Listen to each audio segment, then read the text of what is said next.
And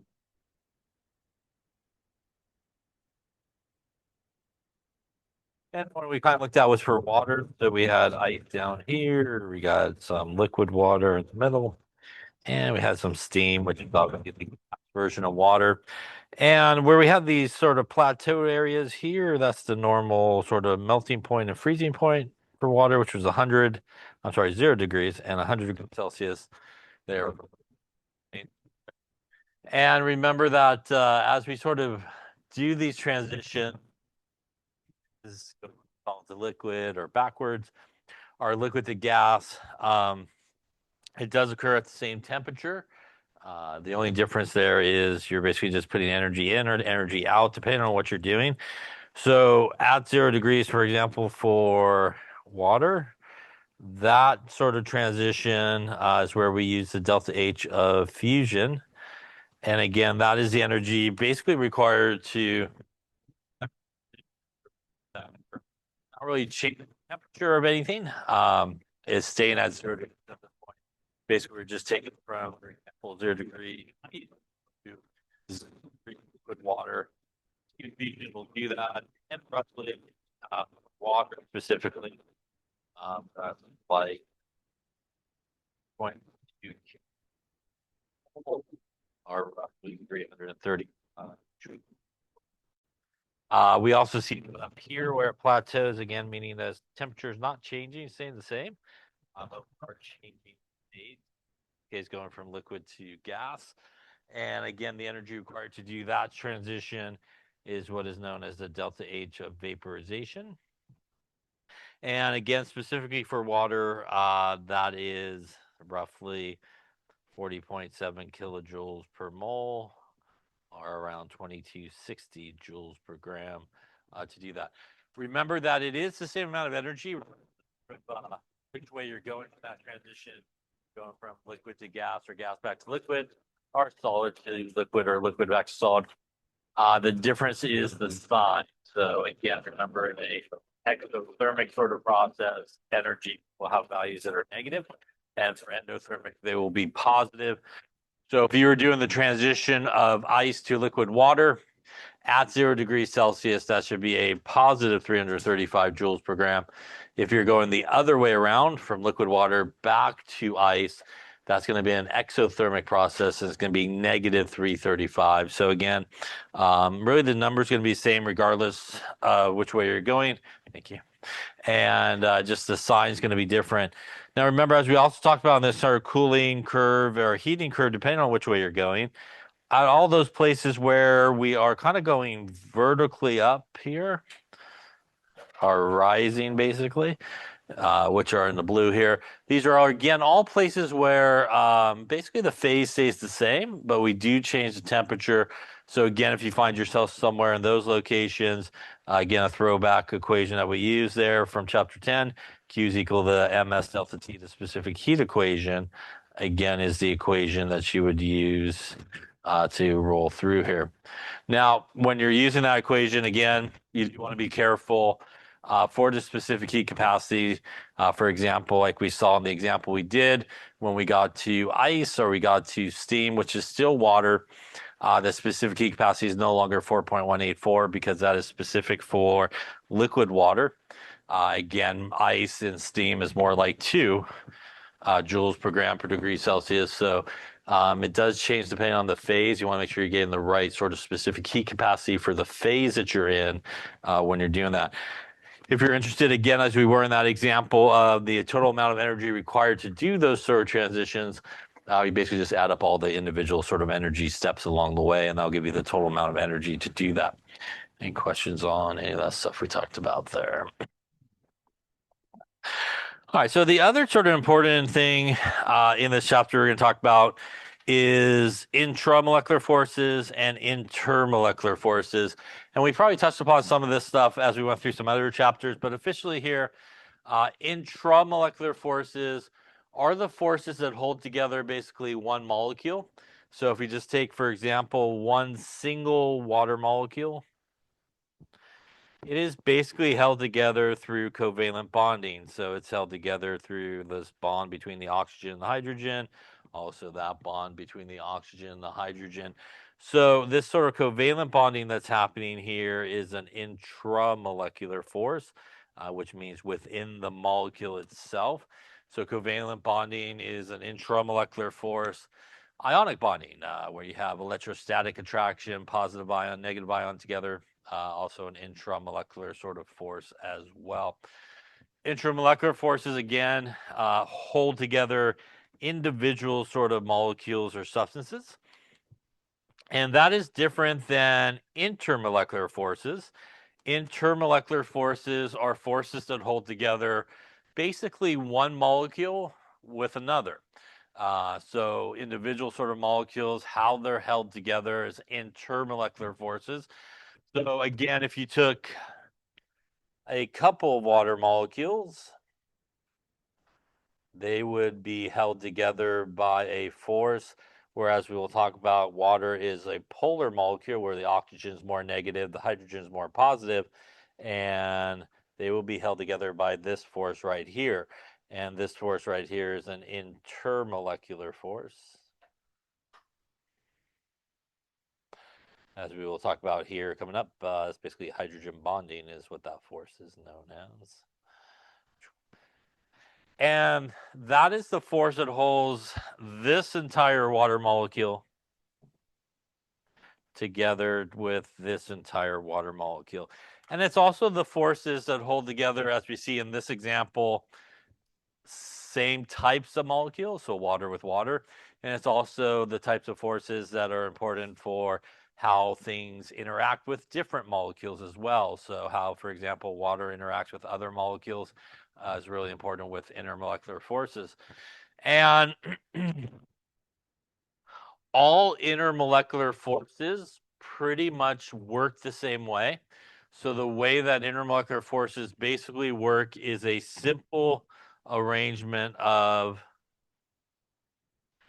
the positive side of one molecule is attracted basically to the negative side of another. So all intermolecular forces basically work through positive and negative attraction. And no matter what type of intermolecular force it is, that's the basic way that they're held together, as we see here with water. Again, the negative side of one water molecule is attracted to the positive side of another. Now, when we talk about the strength of an intermolecular force versus an intramolecular force, intramolecular forces are always stronger. So the intramolecular force that we talked about in the previous slide is stronger than the intermolecular force.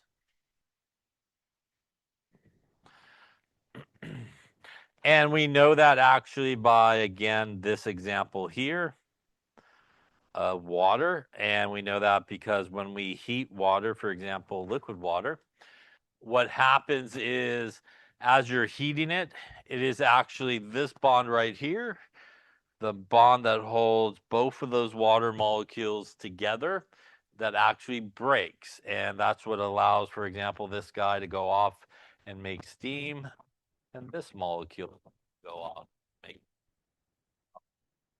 If it was the other way around, that the intramolecular force was stronger, what would happen when you go heat something like water is everything would fall apart, everything would break apart. So you would get like hydrogen gas, oxygen gas, which, as we know from making pasta, that's not what happens usually, right? So you just get basically steam that occurs, starts to boil. And that's because, again, that weaker force is going to break apart. Otherwise, again, we probably wouldn't get to the pasta part there, boiling our water. Now we're going to really focus in on the rest of this chapter on intermolecular forces. They are also really responsible for a lot of properties that we see in molecules. So intermolecular forces are responsible for things like melting points, freezing points, boiling points. They're also responsible for solubility and how things mix together or why things don't mix together. So they're really important for all those type of things.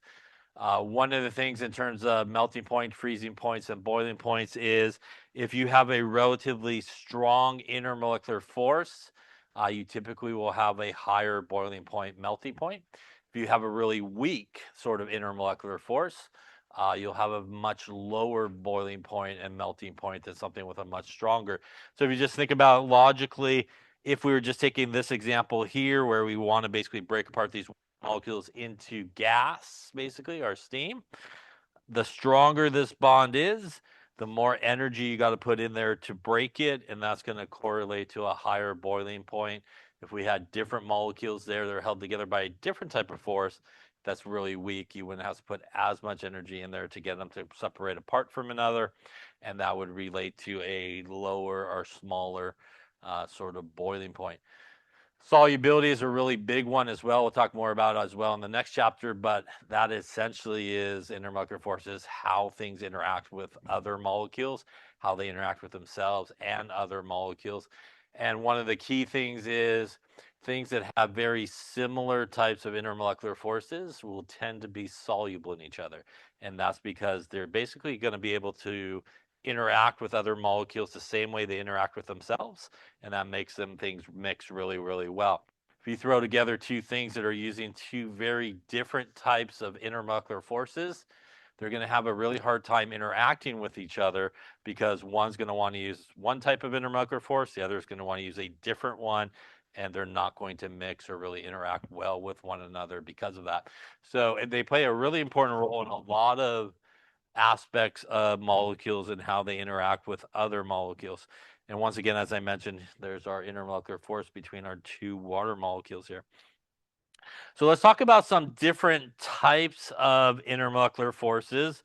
So again, this is intermolecular forces. The first type of intermolecular force is a dipole-dipole interaction. And we may remember dipole moment. We typically see things that have a dipole or a dipole moment, and those are typically in polar molecules. And this should be no surprise that dipole-dipole interaction is essentially the main type of intermolecular force that polar molecules use with other polar molecules if they cannot hydrogen bond. And we'll talk about what's able to hydrogen bond or not hydrogen bond. But this is typically going to be your polar molecules interacting with other polar molecules through this. It's only about 1% as strong as covalent or ionic bonding. Again, those are more intramolecular type forces. And how does this work? Well, if you remember, if we have a polar molecule from bonding, that means overall in that molecule, the electrons are not being shared equally. And there's a side that's more negative, and there's a side that's more positive. So basically, what happens is when we roll with a polar molecule, there is going to be a positive side and a negative side. And when that gets near another polar molecule that also has that separation of charge, positive and negative, we now have a very easy way for these guys to interact with each other through the positive side of one molecule and the negative side of another. So again, it's a very simple interaction, sort of intermolecular forces, but it is responsible for a lot of really important arrangements. Now, in the liquid phase and the solid phase, when these guys come together, because they don't have as much energy and everybody's kind of getting closer to one another, they will kind of continue to move to maximize the sort of opposite arrangement of charges, to maximize positive things being near negative things, and to try to do the best they can to minimize positive side near positive sides and negative sides near negative sides. As we know, right, in chemistry, things with the same charge don't really want to be near each other. So when they get into sort of the liquid and solid states, these things sort of move around to sort of really maximize that opposite attraction. No matter what you do, you are going to get some positive near positive, negative near negative. But again, they sort of move around to sort of maximize that the best they can. Different electronegativities have a permanent dipole, that is, a separation of charges. because of the unequal sharing of electrons. Some molecules which contain polar bonds do not have a net dipole. For example, carbon tetrachloride has polar carbon-chloride bonds, but the polarities cancel as a result of its symmetrical structure. It is therefore a nonpolar molecule. Even though the chloroform molecule has a tetrahedral shape, one of the outer atoms is different from the others, so the molecule is not symmetrical. This means the bond dipoles do not cancel, and the molecule has an overall dipole moment. It is polar. Molecules such as sulfur dioxide have asymmetrical structures due to one or more unshared pairs of electrons on the central atom. Sulfur dioxide is an asymmetrical molecule with polar bonds. Therefore, it is a polar molecule. When polar molecules, such as sulfur dioxide, are close to one another, they tend to align so that the positive end of one molecule points towards the negative end of another molecule. Attractions among polar molecules are called dipole-dipole forces. So as you can see in that sort of animation, again, as they come together, again, they will try to maximize that positive and negative attraction and minimize those like charges, as you can see here. Again, sort of really trying to maximize that opposite attraction and minimize kind of things that are, as you can see here, kind of the same charges being near one another. Now, another type of intermolecular force is hydrogen bonding. And hydrogen bonding is really a special type of dipole-dipole interaction that is sort of classified on its own, even though really it is still dipole-dipole interaction. And in order for something to hydrogen bond, you need to have a bond between hydrogen and some type of electronegative atom like nitrogen, oxygen, and fluorine. And if you take a peek on the periodic table there of NOF, that is upper right side of the periodic table. And as we know, in terms of electronegativity, it increases as you go up and to the right, with fluorine being the most electronegative. And what that does is when hydrogen is attached to one of those elements, it creates a pretty good charge separation based on the difference in electronegativity. For example, you might remember that hydrogen and fluorine, when you do the difference in electronegativity, is like 1.9, which is pretty big difference between them, and a pretty big polar bond being there. So that is the important part for hydrogen bonding. It still works the same way. This is what we see with water, which again has hydrogens that are attached to oxygen in this case. And again, the oxygen being more negative, the hydrogen being more positive. And once again, here we get that opposite attraction and that hydrogen bonding that occurs. Now, just because somebody has hydrogens does not mean it has the ability to hydrogen bond. So this part of it is really important. The hydrogen needs to be attached to one of those three elements in order to hydrogen bond. In the case of water, our hydrogen is attached directly to an oxygen, and that's what gives it the ability to hydrogen bond. So for example, if I took this guy here, which is methane, although methane has a bunch of hydrogens, there is no hydrogen bonding that happens here with methane. Again, hydrogen here is not attached directly to nitrogen, oxygen, or fluorine. And by the way, that's a nonpolar bond all right around there. So again, just the presence of hydrogen does not mean that you have the ability to hydrogen bond. The hydrogen needs to be attached to directly one of those three elements. That's why, for example, if you take ammonia, ammonia can hydrogen bond because we have a hydrogen directly attached to nitrogen that's going to cause that separation of charge. So something like ammonia can hydrogen bond because of what the hydrogen is attached to. So that's a really important sort of aspect of it. Once again, hydrogen bonding is probably the strongest intermolecular force you could get.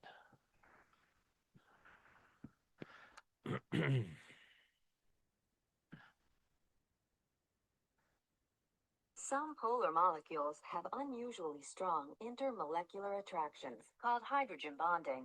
These attractions occur in molecules where hydrogen is bonded to fluorine, oxygen, or nitrogen. The interaction occurs between the hydrogen of one molecule and an unshared electron pair on the more electronegative element in another molecule.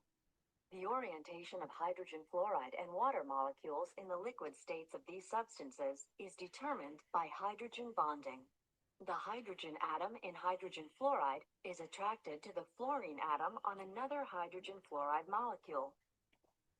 Water, with two hydrogen atoms and two unshared pairs of electrons, can form 4 hydrogen bonds per molecule.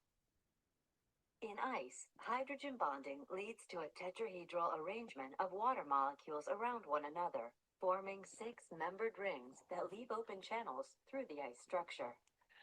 In liquid water, the tetrahedral arrangement is not fixed because the molecules are able to move around, and on average, a water molecule is surrounded by 3.4 other water molecules. Hydrogen bonding forces are unusually strong attractions that occur among molecules in which hydrogen is bonded to a highly electronegative atom.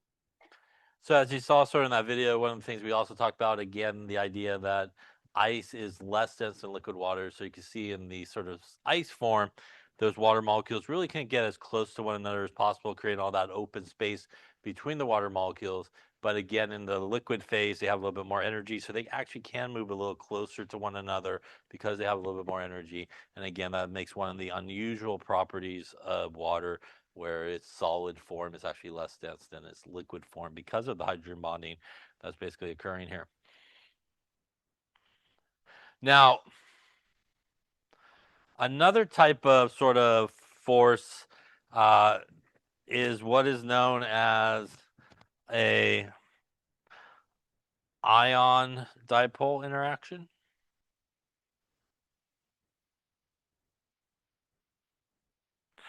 And this is the force that we actually see, for example, when we dissolve an ionic compound, say in something like water. So if we took again some sodium chloride and we dissolved it in water, as we talked about, basically the sodium chloride would break apart into a sodium ion, and the chloride would break apart into obviously a chloride ion. And what happens is, right, as we talked about, the negative side of water will surround our positive ion, while the positive side of water will surround our negative ion. And this creates our ion dipole, polar molecule, basically interaction here. And that's basically the sort of process that's occurring when we dissolve an ionic compound in something like water, create some ions. And again, we have a polar molecule, which is the dipole part of the name. And obviously we have ions involved, which is the ion part of it. And this is sort of like a dipole-dipole interaction, but it's more of an ion dipole because we're not using two polar molecules here, but an ion and a polar molecule coming together. But again, it's the same basic interaction. The positive side of one molecule sort of attracted to the negative of another, basically. Now, the next type of intermolecular forces is dispersion forces. And dispersion forces, sometimes called London dispersion forces, are the intermolecular force for pretty much nonpolar. So this is basically your main sort of intermolecular force for nonpolar molecules. This is how nonpolar molecules interact with other nonpolar molecules. Unlike hydrogen bonding, which is probably the strongest intermolecular force you could have, this is actually the weakest intermolecular force you could have. So this is like the weakest. And the reason for that is pretty simple. If we have a nonpolar molecule, what that basically means when we think about our bonding chapter, that means that overall the electrons are going to be shared equally, which means when electrons are shared equally, there is no side to that molecule that's more positive. There's no side that's more negative. It's basically like a neutral molecule. So if you have a nonpolar molecule sitting there, it basically is neutral, which is a little problematic because the way the molecules interact is a positive negative interaction. And if they are sharing electrons equally, there really is not a positive side or a negative side.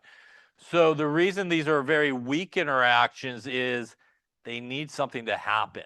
They need something to happen to these molecules that allows them to interact with other molecules. And there's a couple ways that you can do this. You could do what is sometimes referred to as an induced dipole.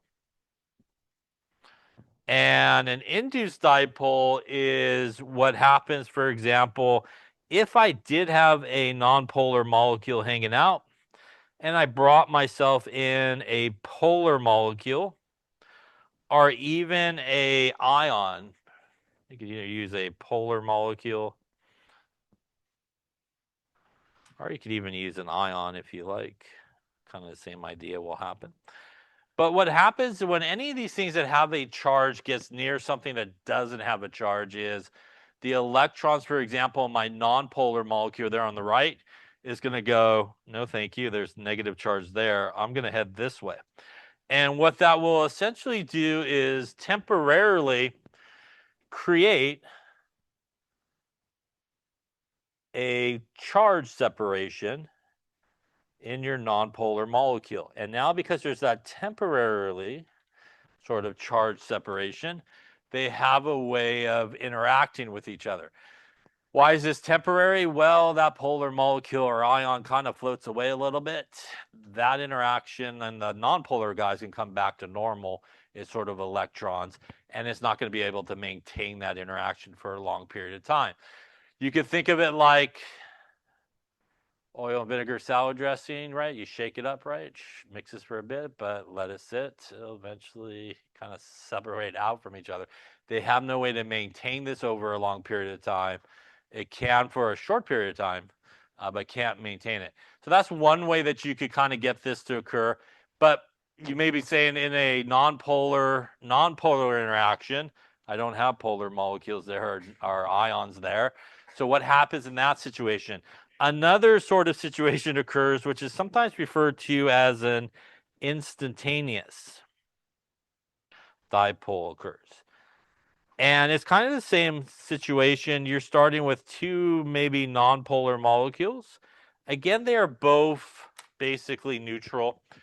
And because both of these molecules have electrons and they're flying around, it is possible that all the electrons, or a good majority of the electrons, decide in this first guy to all head this way.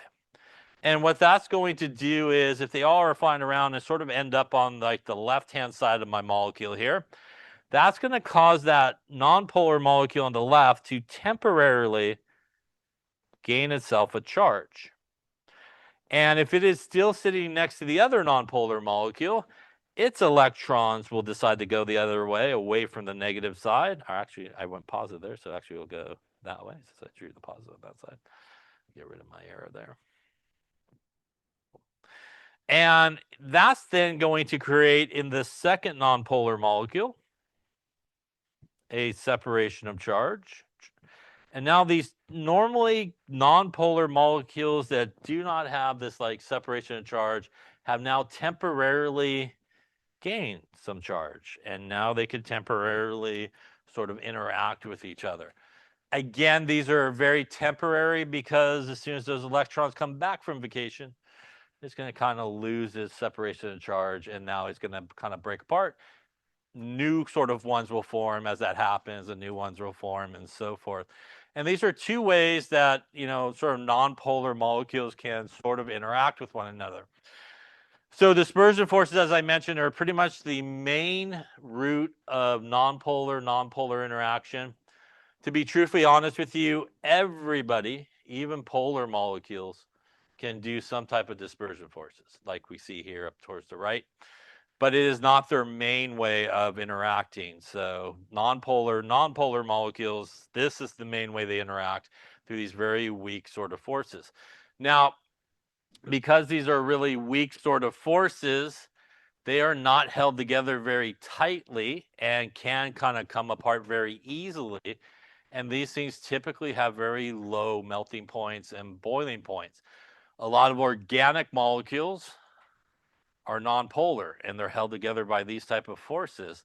And that's why, again, a lot of organic molecules are very volatile. They could jump into the gas phases super easily because all you have to do is sneeze on them, probably not even sneeze on them or look at them, and they will break apart into the gas phase. Why you kind of use a fume hood usually when you're doing that. Things like methane, propane, butane, yeah, they're normally found as gases because, again, they're held together by these very, very weak sort of forces that do not do that. Now, one of the things about dispersion forces is this: the strength of a dispersion force increases with molar mass. So, what does that mean? It means that if you want to compare, for example, the boiling point of two different nonpolar molecules, the one that has, when one is larger, the one that has the greater molar mass will actually have a higher boiling point than the other nonpolar molecule that has a lower molar mass. And that's because the only way you get more molar mass is you have more atoms. And because you have more atoms, that means you have more electrons. And there's a greater opportunity for this kind of polarization or polarizability, which is what happens when electrons move one way or the other, to occur. Also, is there's a lot more places for interaction to occur because there's a lot more atoms, a lot more electrons along the way. So if you ever come across a question where they ask you like, hey, between these two like nonpolar molecules and they are both kind of using dispersion forces, which is probably the case, the one that is larger, more electrons will have a stronger intermolecular force. It's still weak, but it is stronger in comparison to another dispersion force, and the one with the lower molar mass will be less in terms of melting points and boiling points. Any questions on that there? By the way, that word polarizability basically means the ease at which those electrons can kind of move one way or the other is basically what we're talking about. Solid carbon dioxide, dry ice. Nonpolar molecules are arranged close to one another in a regular array where they move slightly around an average position. The distribution of electrons in a molecule can occasionally become asymmetrical, leading to the formation of a temporary separation of charges, a dipole. Partial changes on the molecule that form a temporary dipole then influence the electron clouds of nearby molecules. Although the dipoles are temporary, there is a significant attractive force between adjacent molecules as a result of the deformation of their electron clouds. These attractive forces are called London dispersion forces. London dispersion forces are the only type of intermolecular force found in nonpolar molecules. So as we talked about earlier, something like CH4, which is our methane, again, even though it has hydrogen, cannot hydrogen bond, it is going to use dispersion forces to interact. And again, that is why it's typically in a gas phase. It is not held together by a very, very strong intermolecular force. That dispersion forces. Also, it's not very heavy. It's not very big either. So again, it has a very weak dispersion force as well. So this is what I was talking about, instantaneous dipole.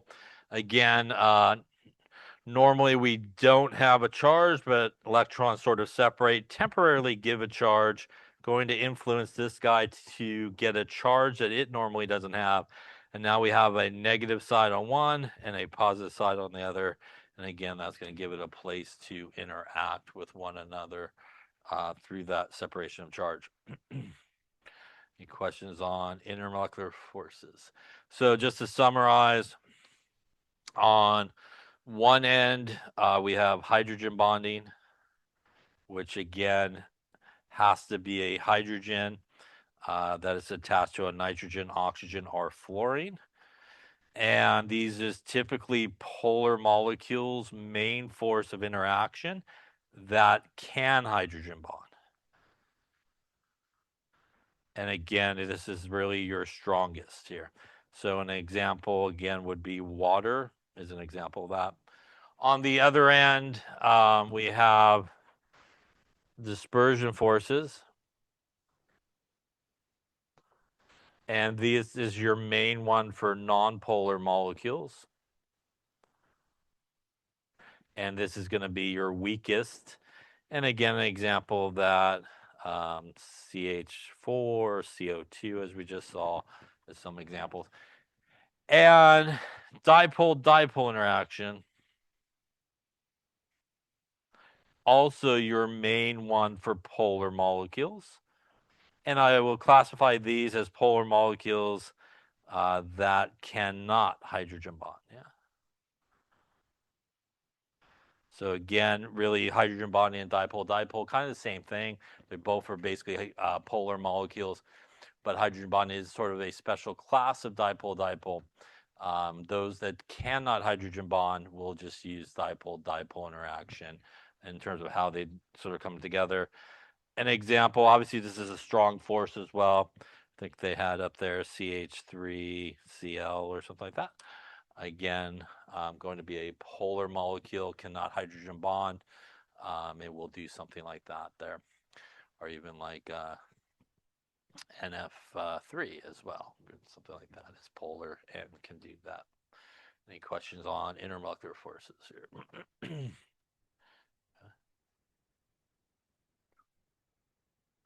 All right, talk a little bit about evaporation and vapor pressure. So obviously evaporation is the process as we go from liquid to gas or gas back to liquid. It would be condensation that occurs.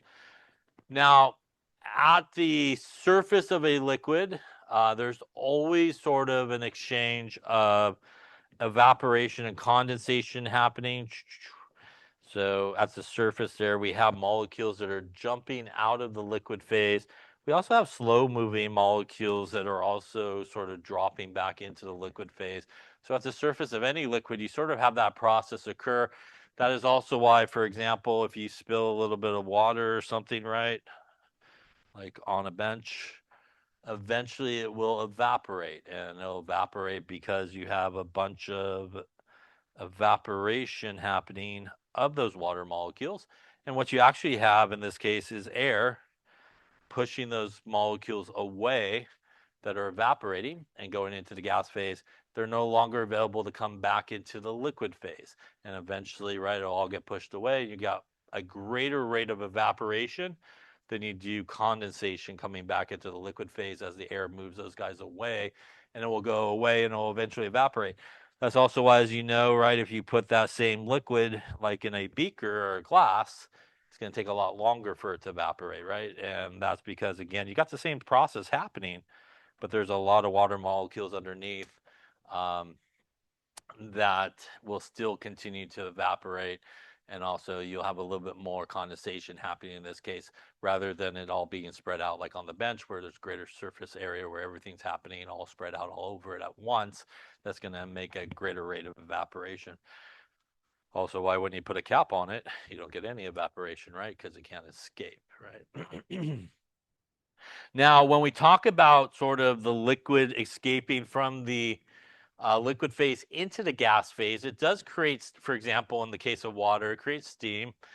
Our vapor or water vapor, which again, as we talked about, is something that normally is a liquid or a solid at room temperature, but can be converted into a gas. And because it technically is a gas, when we have that evaporation occurring, it is going to create a bunch of sort of gas molecules that are above the liquid part of the solution. And that is what is known as vapor pressure. So the amount of gas molecules that are above the liquid that have gone through evaporation creates the vapor pressure. Liquids with really high vapor pressures, they're said to be volatile. They will evaporate pretty quickly. And if you think about that, the only way you could get sort of a high vapor pressure is you have a lot of gas molecules above the liquid, and that means that they are evaporating very quickly and going into the gas phase. If you have a low vapor pressure, that means you're not getting a lot of like liquid water molecules jumping out of solution. You don't have a lot of sort of gas above the liquid. intermolecular forces plays a really big role in this. If you have some type of liquid that has a very strong intermolecular force, you're probably not going to get a lot of vapor that's going to jump out of the solution part and go into the gas phase, so you'll have a lower vapor pressure. As you have something that's held together, say with dispersion forces, which is super weak, they're just going to kind of break apart pretty easily. They're going to be able to escape the liquid phase really easily, and you'll have a lot of gas molecules above the liquid. And again, that's why they are volatile. They could kind of go into the gas phase really, really easily without a lot of convincing.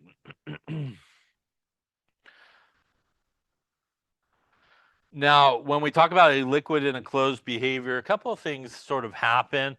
So when we have a liquid in the container and you put a stopper on it here, a couple of things occurs. When you first have the liquid in the container, you're going to have probably a greater rate of evaporation that's going to occur. So these liquid water molecules are going to start to evaporate and they're going to try to escape.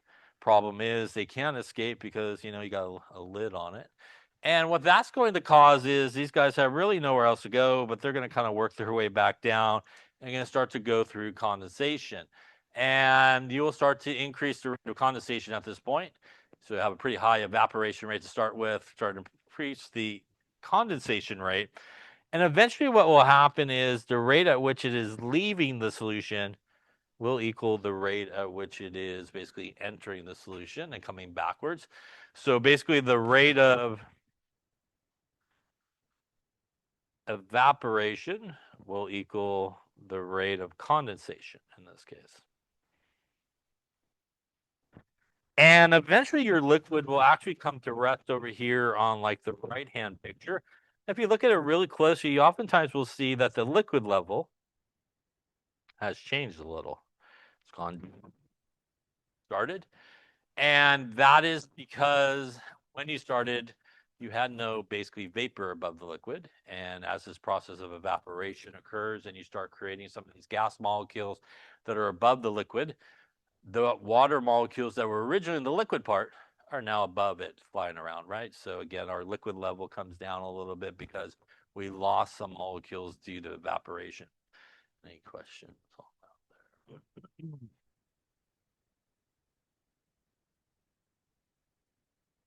All right. We're going to talk a little bit about solids, not too much, but many substances form some different types of solids or crystalline solids. And these guys typically will have a regular arrangement. And there's two types of crystalline solids we come across: ionic solids, things like sodium chloride, and molecular solids, things like sucrose. There's a third type, which is sometimes referred to as an atomic solid.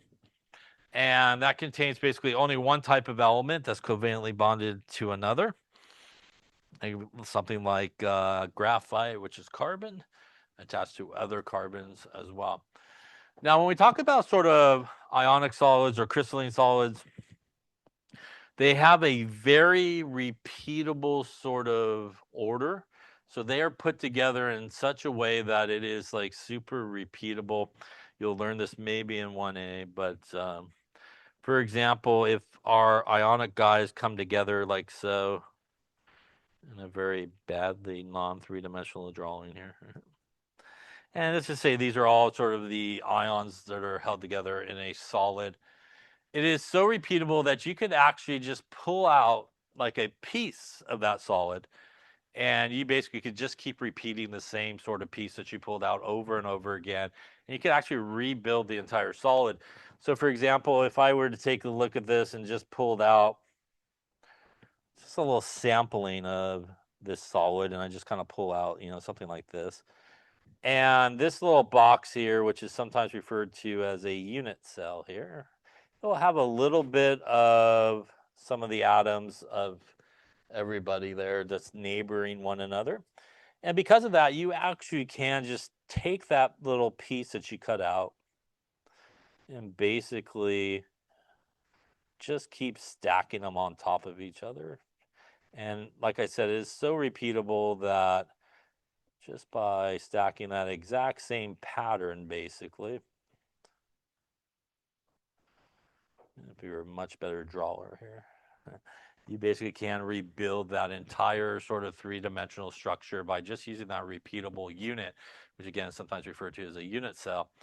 And that has really long range order, these type of things. So when they come together to maximize those attractions between the positive and negatives, it is really some long range order that basically occurs. And here's what you see there. Again, a ionic solid really will arrange each other in this very organized sort of fashion. By the way, our bigger circles here are our chlorides, which are negative. Our smaller circles are our positive ions, in this case of sodium. And a reminder that that is because, as we talked about, when somebody loses electrons and becomes positively charged, they shrink, right? They lose a lot of their electron density, so they get smaller. And when somebody gains electrons and becomes an anion, they gain a lot of that electron density and they really start to get larger. And that's again why we see the larger circles here represented.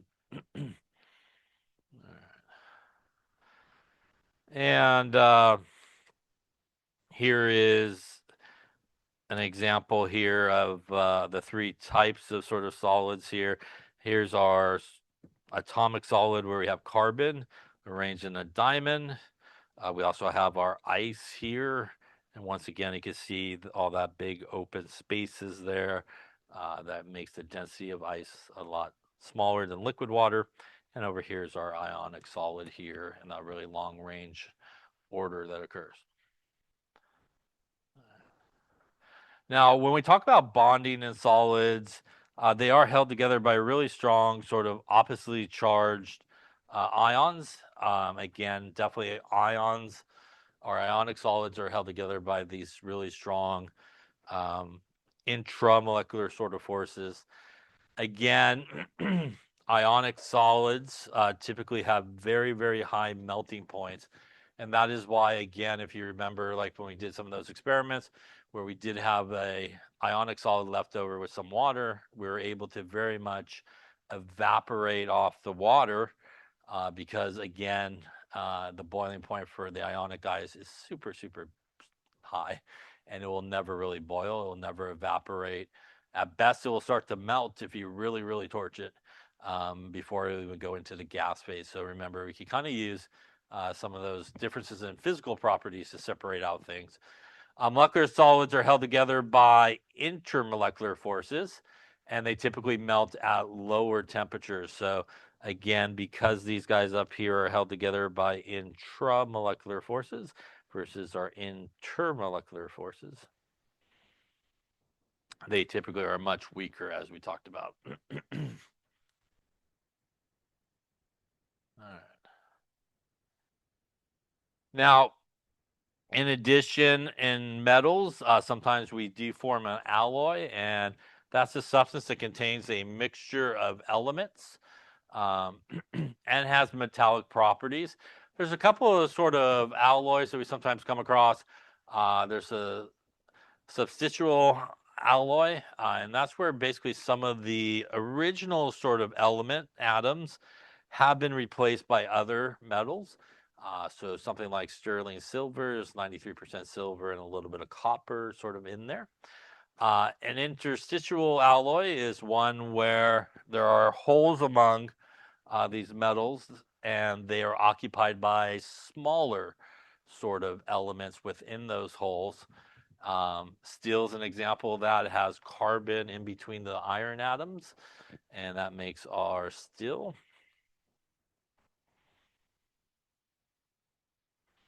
And here's a picture of that again. Up here, something like brass. We have some substituting of different elements for our original copper. And down here in steel, again, you can see in these small little pockets, basically, we got some smaller sort of carbon atoms that fit in there as well.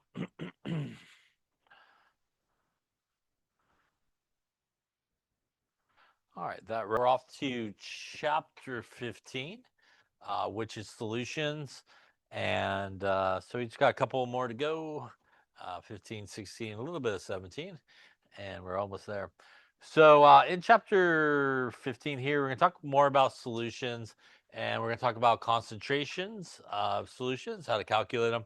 We'll also talk about solubility of solutions, which has a lot to do with those intermolecular forces we were just talking about. And we'll talk about some solution stoichiometry problems and titrations and some dilutions, I think. So, a reminder that a solution is considered an aqueous solution, and that is the things that will get the aqueous symbol next to them. And usually, a solution is made up basically of two things. It is made up of the smaller part of the solution, which is known as the solute, and the larger part of the solution is the solvent. And really, a solution is a homogeneous mixture, and that means it basically got at least two things together most of the time. And that, again, as we talked about, I think in an earlier chapter, kind of came across it. That really is sort of the difference between something that is a liquid and something that has the aqueous symbol. So, if something has the sort of liquid symbol, it is just really a pure substance usually of whatever it is. So, for example, again, if you had just water by itself, it is obviously in the liquid phase and it would get the little L next to it for it to be liquid. If you again took something like water and put some, say, solid sodium chloride, the ionic compound there will dissolve through ion dipole interaction. And these two things will dissolve and make a sodium chloride solution that will get the aqueous symbol next to it. In terms of solute and solvent, in this case, the water here would be our solvent, which is a very common solvent. And our sodium chloride would be our solute. And again, if you want to sort of know what the solute is, typically it is the name of the solution. So again, if we had a sodium chloride solution, sodium chloride is the solute. And if it is an ionic sort of compound, it's a solution.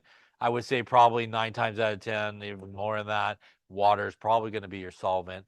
It is also very important, as some of the things we'll talk about in this chapter, to understand that water is not always the solvent for everything. Yeah, so water, as we'll talk about, is a really good solvent for things that are polar and things that are ionic. It is a terrible solvent, as we'll talk about, for things that are non-polar, for example. So sometimes people always get in the habit of thinking like water is always going to be the solvent in all solutions and stuff like that. Um, So, speaking of water, as I mentioned, it is a really good solvent for ionic compounds, as it could do, as we just talked about in the previous chapter, it could really do that ion dipole interaction. And as we saw, and we'll see on the next slide as well, when we have some type of ion, like a sodium ion, because water is polar, it has a negative part to it, which again is the oxygen part, and it can align itself around that solid with its negative side, which is the oxygen. And that's going to really create kind of two things. It's going to create a solution because it's basically your, as we talked about in terms of intermolecular forces, it's basically your positive negative attraction happening here. It is going to allow the sodium chloride, for example, if this was sodium chloride, to dissolve. And again, what happens, as we've also talked about with a solution, is remember that a solution, which is a homogeneous mixture, is a physical change, right? So again, we're not really forming any new things along the way. And we know that if we dissolve off the water, we'll get our solid back. So again, this is a physical change. We just can't visually see it anymore because there's a lot of water molecules surrounding the ions and it's not visible to sort of our naked eye at that point. So as we talked about there, this process again is sometimes referred to as hydration. And the water molecules here again act for two things. It does act obviously as a way to dissolve the solid and make a solution. It also provides sort of a buffer, if you will, to keep those ions apart. So remember, as we talked about, basically an ionic compound is held together by really strong intramolecular forces, electrostatic forces. And if there wasn't so many water molecules there, they definitely will want to jump back together and you would get a solid that formed. And again, that is why when we take a solution like this and we heat it, as we know, we will evaporate once again off all these water molecules. They'll go into the gas phase. And at that point, there's nothing between these two ions, and they're definitely going to want to kind of come back and stick back together. And that's what it would, for example, in your evaporating dish, that's the residue that you would see at the end after you evaporate off all the water. That's solid coming back together as those ions now can basically bind with each other without the presence of those water. Now, when we do dissolve something, because there's so many water molecules, they're able to basically come in and pluck off the ions in this ionic solid. We also times will help this along, right? Because we oftentimes stir, right? So as we stir, you're just throwing a bunch of water molecules all over the solid, also providing some energy that's helpful to have everybody kind of come apart. And it will basically start grabbing these ions off, again, getting them surrounded by water molecules to a point where, again, it just looks like it's gone, right? And again, this is really where sometimes people think again some type of chemical change is occurring because it like disappeared, so obviously something new had to be made. But once again, it is a physical change when you make a solution. We're not making anything new. Everybody's still there in their original sort of form. We just can't again visually see it because we dissolved it, and there's so many water molecules basically surrounding each of those ions. And here's that process there. Again, you can see the water molecules coming in, and they're just going to pluck off some ions here and start floating away with them. And like I said, you could kind of speak. Dissolves in water because of its polar nature. Notice how water molecules become attached to the ions of a sodium chloride crystal in the process called hydration. Positively charged sodium ions attract the partial negative charge of the oxygen in water. A similar attraction occurs between negatively charged chloride ions and the hydrogen atoms, which have a partial positive charge. These interactions loosen the attractions between the ions in the crystal, dislodging them from the crystal. Additional water molecules surround the released ions, insulating them from attraction to other ions. And again, it's just that presence of so many water molecules that allows that to dissolve. And that's why, again, ionic solids are very, very soluble in something like water, because again, it's that basic sort of positive negative attraction that occurs. Now, obviously, as we've been talking about in many chapters, the different types of bonds that we come across, we obviously have ionic bonds, which are between metals and nonmetals. And again, we have ions that are formed in that case. But we also have covalent bonding that happens between two nonmetals. And we have sharing of electrons as well. And again, how things interact are important. We do see a lot of the intermolecular forces coming into play in terms of covalent bonding when we have molecules bonded to other molecules. And obviously, as we know, right, the polarity of something is based on really the electronegativity difference. And this can be really important as well, as we will talk about. For example, you could take something like methanol, which is an organic compound, looks something like this. Now, this occurs a lot with organic compounds, that there are definitely kind of like a non-polar side to the molecule, but some of them do possess some polarity within it, within certain bonds in the molecule. And if we were doing sort of our difference in electronegativity, we would find that like all these bonds over here are sort of non-polar. But again, our difference in electronegativity here on this OH bond is a polar sort of bond that's happening, with the oxygen being more negative, the hydrogen being more positive based on the difference in electronegativity. So this sort of difference in electronegativity between atoms can create, in certain cases, bonds that can play a really big effect on things like solubility, boiling point, even in a compound where they also have a lot of nonpolar sort of things happening on one side of the molecule. And that's a very common sort of feature in organic compounds, that, like I said, there's kind of like a nonpolar side and some polarity on some parts of it, which does give it some different sort of properties. Now, when we talk about solubility in water, there are some examples of that. Ionic compounds that we just talked about can do that ion dipole and makes them very, very soluble.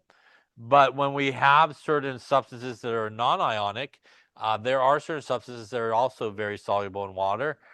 Sugar is an example of that, ethanol as well. And ethanol looks just like the one I just drew, but it has a couple of carbons. So it looks something like this. And even in this case, as you can see, there really is sort of two sides to this molecule. This is ethanol here, or ethyl alcohol. And once again, we have sort of a side to this molecule that is frankly nonpolar with all those carbons and hydrogen bonds, carbon carbon bonds, kind of a nonpolar side. Again, we do see here on the other side of this molecule, we do see a definite polar sort of side here where we have that OH, and that's going to be more negative and positive. And this presence of this particular bond makes it very soluble in water, because if we take a water molecule, essentially the water molecule, for example, has the exact same bond that that guy does. So it has basically two OH bonds. And water, which is polar, again, going to be more negative on the oxygen, more positive on the hydrogen side. And now, even though this sort of organic compound that's mostly nonpolar, because it has this one little bond here, it now has a way to very efficiently interact well with water. And it's going to be able to do some hydrogen bonding again through the negative side of one molecule here and the positive side of another. So it'll be able to do some hydrogen bonding. And that makes something like ethanol really, really soluble in water, and also like methanol as well, very soluble in water because of the presence of that OH group. Now, there is a limit to solubility in terms of these type of things. These guys are alcohols in organic chemistry, and solubility does start to decrease, for example, in these type of molecules when you get to like 5 or above carbons. And so, for example, if I took a organic guy that's also like an alcohol, but I just had a ton of carbons on there and hydrogens. Not sure how many I drew there, but we'll just go with it. And all these would be hydrogens all the way down, attached to our carbons.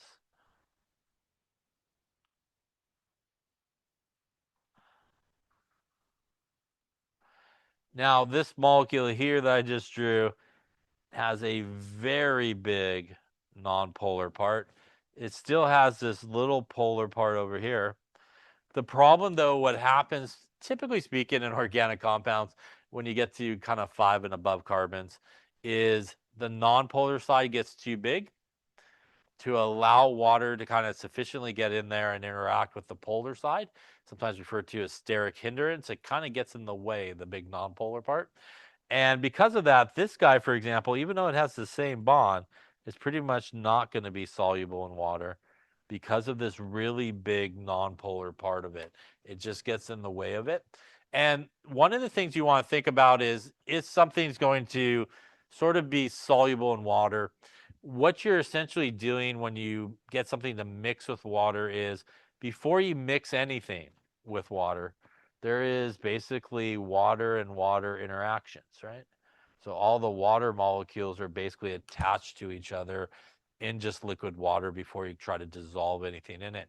In order to get something to dissolve in it, you really need something that has very similar types of intermolecular forces and something that's not super big. So it's kind of like trying to park, like, a semi truck in a garage. You get some of it in there, but it's just not going to fit right? If you just put it in a regular garage at a house. And, you need something that's able to kind of fit well with the other water molecules. And when you get to really big molecules, especially big molecules that really don't have a lot of polarity on it, it makes it very, very hard for them to interact very well with one another because of that. Now, sugar, for example, is a relatively larger molecule, but one of the things that sugar sort of has an advantage on is it actually has a lot of those OH sort of bonds on it. So everywhere there's an OH bond on something like sugar, it provides a nice polar spot for water to interact. It doesn't have to kind of work its way to the only OH group that's there. It has a lot of OH groups all over it and makes it very accessible to water molecules. And you don't run into that really sort of problematic thing that you see with my imaginary thing I drew up there. It's not really imaginary. I guess it's 2, 4, 6, 8. That's octanol there, 1 octanol there. So in a solution process, something that can, for example, hydrogen bond with water, it's relatively small, even if it has sort of a nonpolar side and it's relatively small, should interact really well with water through hydrogen bonding. So methanol there will be able to do that.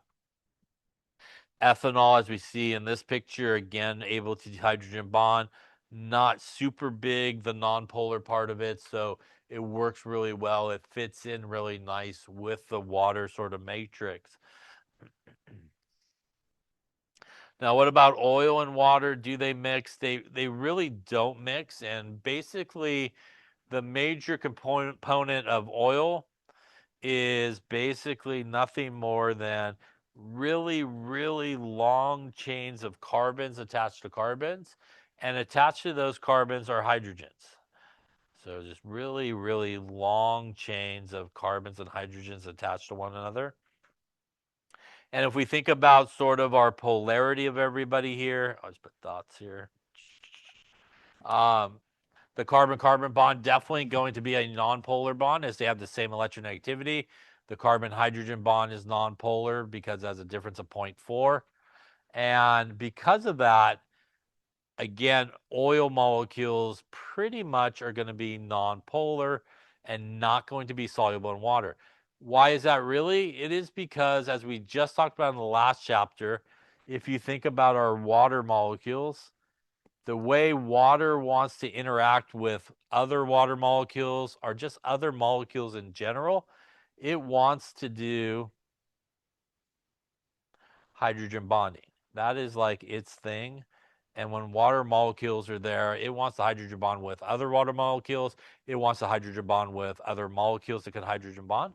The problem with something like this, which is basically oil, it's nonpolar. And if you remember, the major sort of intermolecular force for nonpolar molecules is those dispersion forces. So oil is going to be rolling around going, I want to do a little dispersion forces, which, as we talked about, is the weakest type of intermolecular force.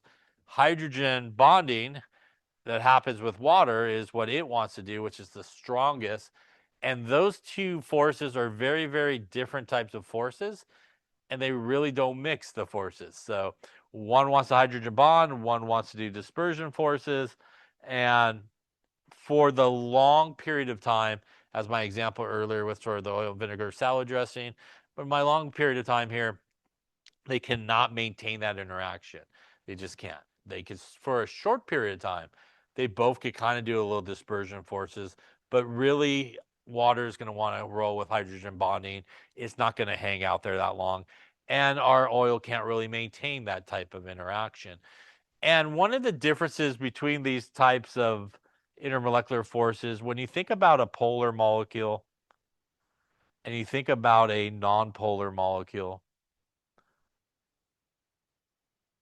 and you think about those intermolecular forces we talked about, there is a major difference why you may be saying they all basically do positive negative attraction, right? So they all basically do the same type of attraction. You may say to yourself, how can one be like stronger than the other if they're all kind of doing the same deal, positive and negative? And the difference is when you have a polar molecule, as we talked about in the bonding chapter, you have something that has a dipole moment. And what that basically means is unequal sharing of electrons.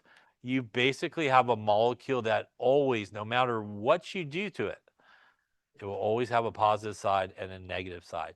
It is always good to go in terms of interactions because it's already got its charges 100% of the time, good to go. The difference, though, when you talk about a nonpolar molecule, it does not have a dipole moment, which means it is basically a neutral molecule. It has no positive side, it has no negative side. It has to wait for something to happen to temporarily give it a positive side and negative side. And that's why dispersion forces are much, much weaker than, say, dipole-dipole or hydrogen bonding, because when you're dealing with polar molecules, they're like good to go. They always have that separation of charge because they have that dipole moment. Nonpolar molecules, frankly, they're weak because even though the interaction is the same, they need some help along the way for that interaction to sort of occur. They don't always have a positive side or negative side. They're mostly neutral. They don't really have any sort of separation in charge. And that's why something like dispersion forces is a much weaker force than, say, dipole-dipole or hydrogen bonding that we see in polar molecules. And that's also why when we put these guys together, we have a really hard time for them to interact over the long period of time, because frankly, the water molecule is good to go. The other guy's got to need a little help, and the water molecule is like, I'm just gonna go find somebody that's good to go. Basically, it's not going to hang around and allow it, for a long period of time, to kind of fix itself. This brings up a really big sort of idea when we talk about solubility and how things mix with one another, and that's the idea of like dissolves like.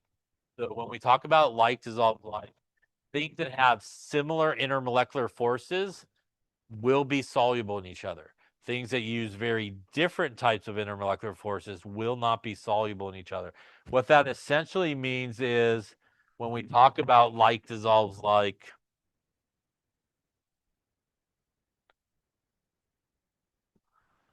that means that you are good to go if you are mixing something that is ionic and polar together. We would expect them to interact well through ion-dipole interaction. Something that is polar and polar together, we would also expect them to interact well together because they are both going to be using either dipole-dipole or hydrogen bonding. And the one that sometimes people miss is nonpolar things and nonpolar things are also going to be really soluble in each other. Again, because both of those guys, even though they're both using the weakest type of interaction, they're both using the same type of interaction. They're both using dispersion forces.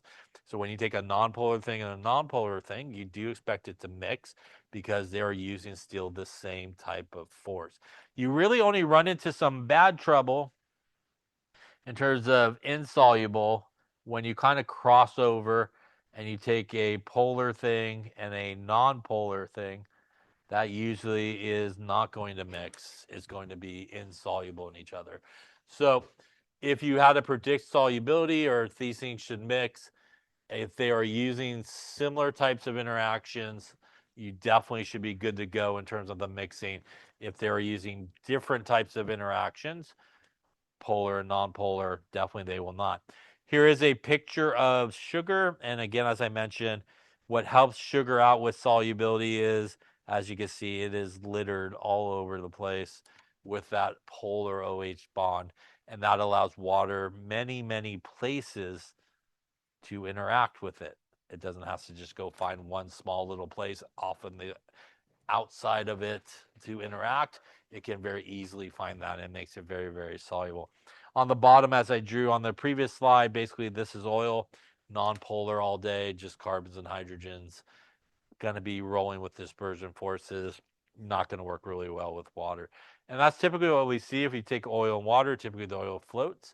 Oil is usually the non-polar is the top layer and the water layer is the bottom. If you ever seen an oil spill in the ocean, right? The oil just kind of floats there on the surface. And again, here, for a small period of time, we can get some interaction between the two layers. But again, if you let them kind of be, it eventually will separate out once again because they cannot maintain that interaction over a long period of time. Any questions on that there? So let's talk a little bit about solubility and some of these words that we come across. When two things mix with one another, if the solute mixes or dissolves in the solvent, it is said to be soluble. So if we take some salt, which is ionic, it definitely should be soluble in water. When one substance does not dissolve in another, it is said to be insoluble. Oil is insoluble in water. If you took a solid and tried to dissolve it in something that's insoluble in it, it will not dissolve, obviously. Now, sometimes when we talk about sort of liquids and liquids mixing, we sometimes use words different than soluble and insoluble. Sometimes we use miscible for things that are soluble. So if two solutions are miscible in each other, they are going to mix. Immiscible is something that is sometimes used for insoluble. So if you have two liquids that are soluble in each other, are miscible in each other, when you mix them together, it will all look like one solution, basically, one liquid. If you have two liquids that are immiscible or insoluble in each other, when you mix them together, you'll start to see some layering of those liquids. A very good example of that is when we did that halogen experiment with the different layers. If you remember, there's sort of like a water layer, and I put heptane in there, which is nonpolar. It created those two layers, the top layer and the bottom layer. And that is again because heptane, which is nonpolar, and water, which is polar, will cause that separation of layers. By the way, if you also remember where our halogens were in that experiment, when we looked at the test tube, our halogens were in the top layer, and that was our nonpolar layer. And that's where we have things like Cl2, which is nonpolar. That is our heptane layer. And that is again because of like dissolves like. Our nonpolar Cl2, or I think we had Br2 and I2, those guys which are nonpolar will migrate to the upper layer again because it's nonpolar heptane there. So like dissolves like, everybody using dispersion forces. On the bottom layer is more of a water layer or aqueous layer. Involves water, hydrogen bonding, not going to work well with our nonpolar molecules in that particular case. Now, there's usually a limit to the solubility of one substance in another. Gases are always soluble in one another, and when we have things in the gas phase, that means that they are flying around, and just by that process of flying around, they are constantly mixing with one another, so they're definitely going to be soluble. Some liquids are always mutually soluble, so again, polar and polar things going to be good in each other. Nonpolar and nonpolar things will be good in each other. By the way, again, there is usually a limit to, like, if you're trying to dissolve a solid in a liquid. In terms of solubility, it's usually based on temperature. So, if you took some of those sugar packets at a restaurant and put it in a cup of water, it probably will dissolve. You get like the Costco size sugar and dump it in there. It's definitely not going to all dissolve in that, cup of water and stuff like that. So there is a limit to solubility, and it does have a lot to do with temperature as well. Um, that brought our like dissolves like. Again, similar interactions are definitely going to be soluble in each other. The solubility of a solvent does depend on temperature. Typically, if you have a higher temperature, you have a larger solubility of a solid in a liquid. And sometimes if you're trying to dissolve something and it won't dissolve at room temperature, you kind of heat it up a little bit, and sometimes that will increase the solubility. So typically speaking, when you increase the temperature, you can increase the solubility of a solid in a liquid. And that is because if you just think about when you increase the temperature, you're also increasing a lot more energy, right? So that's going to get everybody moving a little bit more. That's going to allow sort of the dissolving process to occur a lot easier. At a lower temperature, you have a larger solubility of a gas in a liquid. And just a simple explanation of that, you have gas molecules that are in a liquid part, say like a soda can that has CO2 dissolved in the liquid part before you pop it. At higher temperatures, this gas molecule is going to fly out of the liquid because it has a lot more energy. At lower temperatures, that gas molecule, dramatically drawn here, going to be flying around a lot slower. Going to take longer for it to find an exit point out of the solution. The solubility of a gas also depends on the pressure. Typically, the higher the pressure, the larger the solubility of a gas. And if you remember the relationship between pressure and volume, large pressure, small volume, right? And lower pressure, bigger volume. So when we have high pressure, we probably have a small volume. And that means that our gas molecules are near each other, and they're going to probably be mixing a lot more than they would. This is also like Henry's law and the soda can, right? before you pop the top on your soda can, you have a lot of CO2 dissolved in the liquid part, right? Under a lot of pressure, about 4 times normal pressure. When you pop that soda can, you release the pressure, and it does two things. It will cause these gas molecules to be less soluble in the liquid part, and you also gave it an escape route, which is why if you ever look closely at a soda sometimes, you'll see the fizzing coming out the top, right? That is the CO2 escaping, because frankly, you also gave an escape route when you pop the top of it open, and it's able to sort of escape. So less pressure, also obviously going to be able to escape a lot easier. That's also why eventually, right, if you leave that soda open, it goes flat because all the CO2 molecules basically escape, right? And not very much is dissolved in the liquid part that you're drinking, and it tastes very, very flat to you.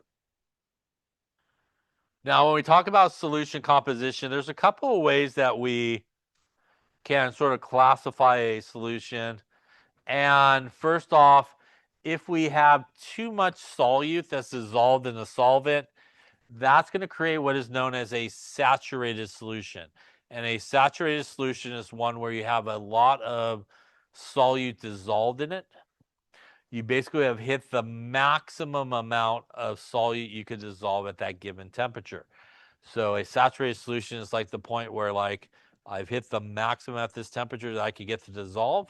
If I dissolve any more or try to dissolve any more at that temperature, what's going to essentially happen is it's not going to dissolve. It's just going to kind of pile up there on the bottom of the beaker or whatever you may have it in. The opposite is an unsaturated solution. In an unsaturated solution, you have not hit that point yet. You haven't hit the saturation point yet. That means if you take more solid in an unsaturated solution, it should continue to dissolve. So if you have an unsaturated solution and you want to dissolve more solid, you should be able to do that. You should be able to dissolve the solid until you hit a saturated solution. And at that point, you will no longer be able to dissolve any more of that solid because obviously it's got all of you could get dissolved at a given temperature. Any questions on that there? Now, a third type of solution, like we see there on this little video, is what is known as a supersaturated solution. And a supersaturated solution basically has too much solute dissolved in a solvent. So you may be saying, like, how do you do that? Well, there's a very simple way you can sort of make a supersaturated solution. For example, if I took a test tube and I had some solid in there and I'm going to dissolve it, I'm going to heat it up. And I'm going to heat this test tube up. And as I heat this test tube up, I'm doing two things. I'm obviously changing the temperature to a higher temperature. That is actually going to increase, as we just talked about, the solubility of a solid in a liquid. So by increasing the temperature, I'm going to have no problem dissolving all this solid. So we're going to be able to dissolve all this solid, no problem, at this higher temperature. And once I do that, once I dissolve all this solid at this higher temperature, which again, I should not have too much of a problem doing, what I would typically do is then just take that test tube, which is now just a solution looking thing, no solid in there at this point. And basically, I'm just going to let it cool down. So I'm heating it up to get a lot of solid to dissolve in it. And now I'm going to take off the fire, let my test tube cool down. And if you were really doing this experiment, you would not want to touch it at this point. Besides, it's probably hot. But you don't want to disturb it. You want it just to cool back down. What's happening when I let it cool back down is the solubility of that solution is now changing. At the high temperature, I could get a lot of solid dissolved. But as it starts to drop the temperature back down to, say, room temperature, I now end up with a solution that has way too much solid dissolved in there at this point. It will still look like a solution, But once it cools down, I have way too much dissolved solute in it. So much so that you basically can take one little speck that you could barely see of whatever you dissolved in it. And you can just take that one little super small, barely see the solid, and you could drop it in there. And when you do so, it will go, whoa, that I got way too much solid in here. And it will go from a liquid, and you will actually see the solid where you drop it. You'll actually start to see the solid coming out of solution. And all of the solid that was dissolved in there at the higher temperature, now you got too much in there at the lower temperature. You have a very unstable solution that all the solid will come out. And you will actually end up with, at the end of this, a rock hard solid in a lot of cases. No more solution. It won't look like a liquid because all of the solid basically came out of solution. So a supersaturated solution is really kind of like an unstable solution that is usually created by increasing the solubility by increasing temperature, getting a lot of stuff to dissolve in there, let it cool back down, and now you decrease the solubility, but now have too much stuff already dissolved in there. It is so unstable that when you do this experiment, which we will probably see next week on Tuesday, would be my guess.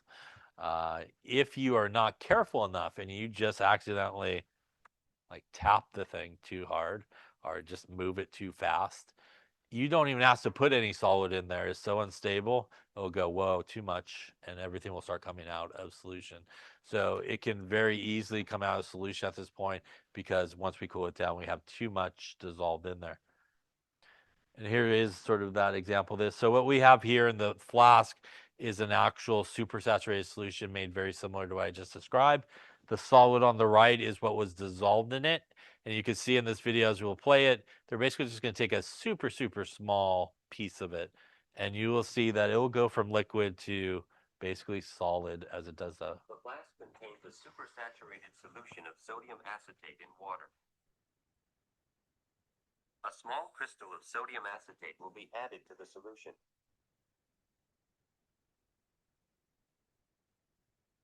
Focus your attention on the portion of the solution to which the crystal is added.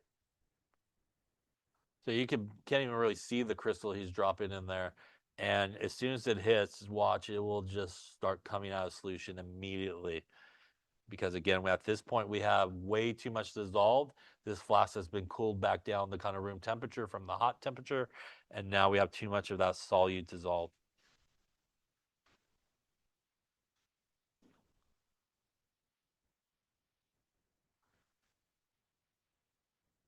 And now the thing's going to be rock hard at this point. Super slow motion replay, please. Here is the process again in slow motion.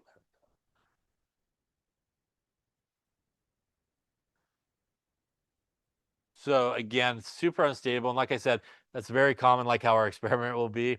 And sometimes when I've moved it too fast or put it down too hard, it'll actually cause that to happen without adding anything to it again, because you really at that point have just way too much dissolved in there.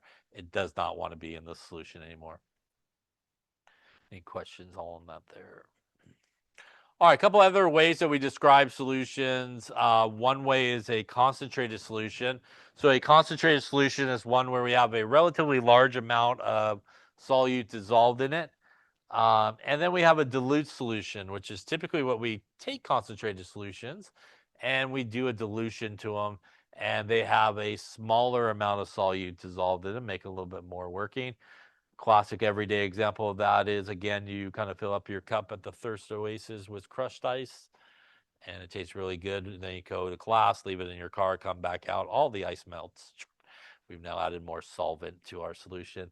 Soda does not taste so good, perhaps, at that point, but you still take the drink because, how bad could it be until you take the drink and go, maybe that wasn't the best idea, but you give it a try. All right, let's talk then about now that we understand the solutions, let's talk a little bit about concentration of solutions and different types of concentrations. The first type of concentration is sort of a percentage concentration. It is sometimes referred to as the percent mass to mass or mass to mass percent. And it is the mass of the solute divided by the mass of the solution times 100%.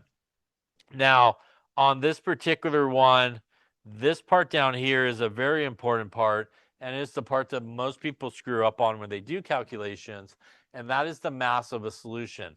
And if you remember, a solution is made up of two things.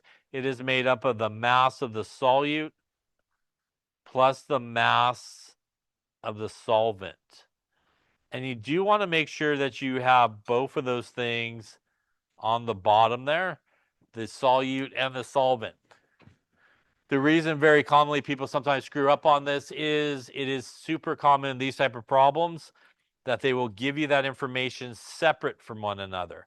And it's a very common error that people make, that they just take the solvent by itself, and just because they go, oh, it's a larger number, I'll just take that number. But you do want to make sure you add them together, and that's a very common sort of error that's made in here. Now, if you did have something like a 3.5% by mass sodium chloride solution, you can turn this into, for example, some usable conversion factors that you may want to use in a more dimensional analysis calculation than just plugging into the formula. If I had this, this basically means I have 3.5 grams of sodium chloride in 100 grams of solution. Or if I needed to, I could use it like a conversion factor the other way. 100 grams of solution will have 3.5 grams of sodium chloride.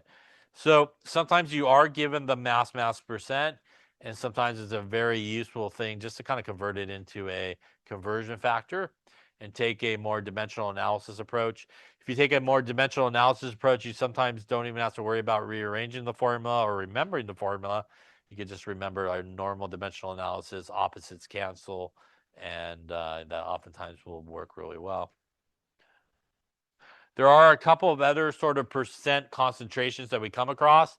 Percent volume to volume, like what they use for alcohol, that is the volume of solute divided by the volume of the solution times 100%. So kind of like mass to mass percent is grams divided by grams.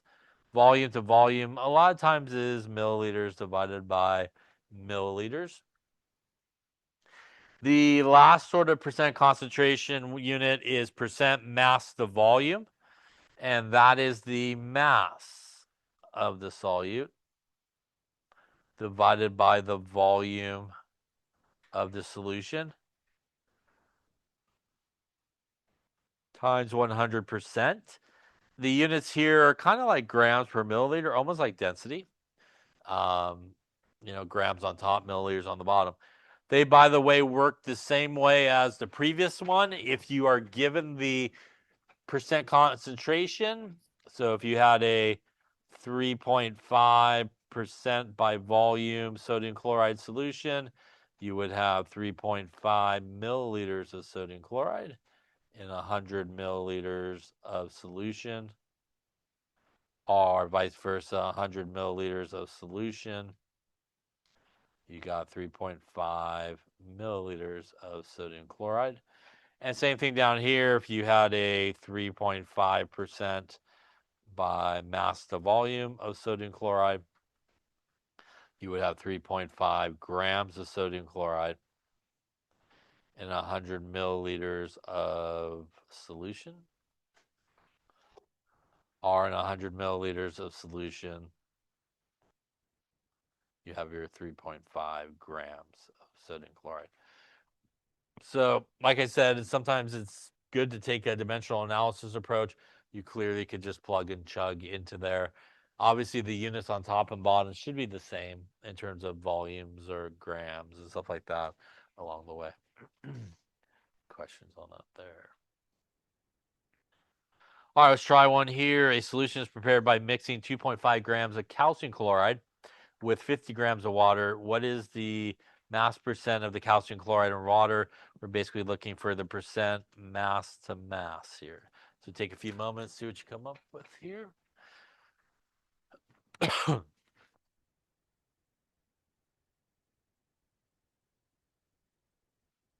Okay, let's take a look. So here again, we're looking for percent mass to mass, which again is our mass of our solute, which is the smaller part of the solution, divided by the mass of the solution times 100%. So in this particular case, we have 2.5 grams of calcium chloride mixed with 50 grams of water. So that looks like the smaller amount of our solution there. So that's going to be our solute in this case, which is 2.5 grams. This is actually going to be our solvent. So water, again, in this case, is our solvent, and our calcium chloride is our solute.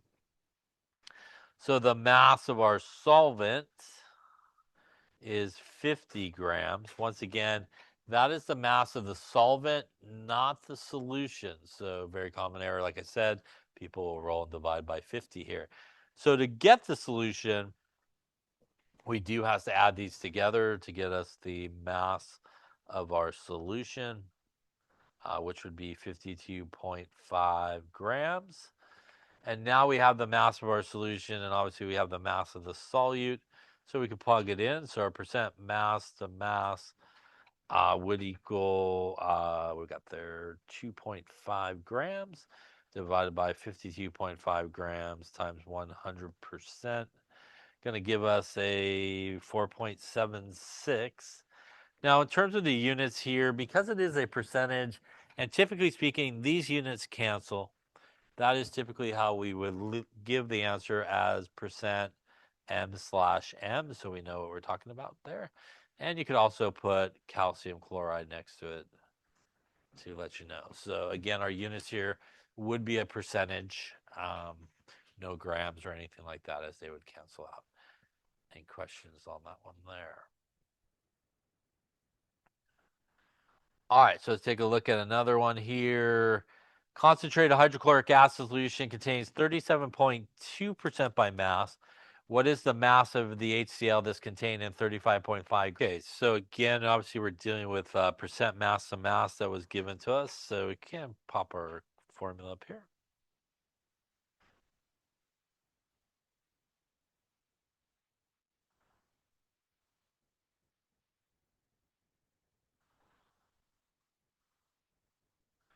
All right, so in this case, we are given the percent mass to mass, which in this case is 37.2%.